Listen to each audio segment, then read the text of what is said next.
சற்று முன் கிடைக்கப்பெற்ற மிக மிக முக்கியமான செய்தி ஒன்று வெளியாகி உள்ளது.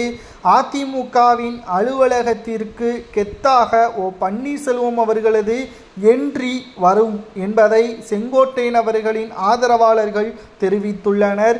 செல்லும் இடமெல்லாம் எடப்பாடிக்கு அவமானம்தான். தற்பொழுது அதிமுகவின் தொண்டர்களை விட எடப்பாடி பழனிசாமி அவர்களால் எந்த ஒரு நல்ல விஷயங்களையும் செய்ய முடியாது.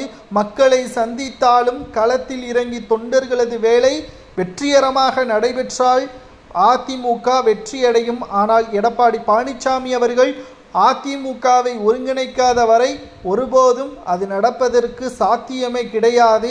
நிச்சயம் இன்னும் ஒரு சில வாரங்களில் அதிமுகவின் அலுவலகத்திற்குள் கெத்தாக பன்னீர்செல்வம் அவர்களது என்ட்ரி இருக்கும். அதில் எடப்பாடி பழனிசாமியின் பேர் அதிர்ச்சிக்கு உள்ளாவார்.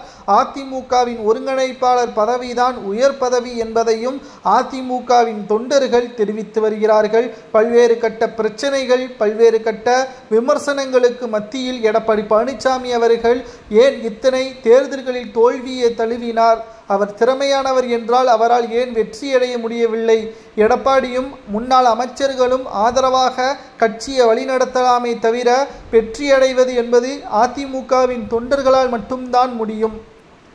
செங்கோட்டையனின் ஆதரவாளர்கள் கூறுவது சரியா என்பதை ஒட்டுமொத்த தொண்டர்களாகி இருக்கக்கூடிய உங்களது கருத்துக்களை கூறுங்கள். வெற்றி என்பது தலைமையை விட களத்தில் இறங்கி வேலை செய்யக்கூடிய தொண்டர்களால் நினைத்தால் மட்டும்தான் அது வெற்றி என்பது அதிமுகவிற்கு கிடைக்கும் என்று செங்கோட்டையனின் ஆதரவாளர்கள் கூறுவது சரியா தவறா என்பதையும், அதிமுகவின் அலுவலகத்திற்குள் கெத்தாக பன்னீர்செல்வம் அவர்களது என்ட்ரி நிச்சயம் மிகப்பெரிய அளவிலான மாற்றத்தை கொண்டு வரும் என்று செங்கோட்டையன் அவர்களது ஆதரவாளர்கள் கூறுவது சரியா என்பதையும் மறக்காம கமெண்ட் வாயிலாக கூறுங்கள். ஏனென்றால் எடப்பாடி பழனிசாமி அவர்கள் முழுக்க முழுக்க சுயநலவாதியாகவே செயல்பட்டு கொண்டிருக்கின்றார். இதற்கு முன்னால் எம்ஜிஆரை விமர்சனம் செய்ததன் காரணமாகத்தான் அதிமுக பாஜக கூட்டணியிலிருந்து விலகியது.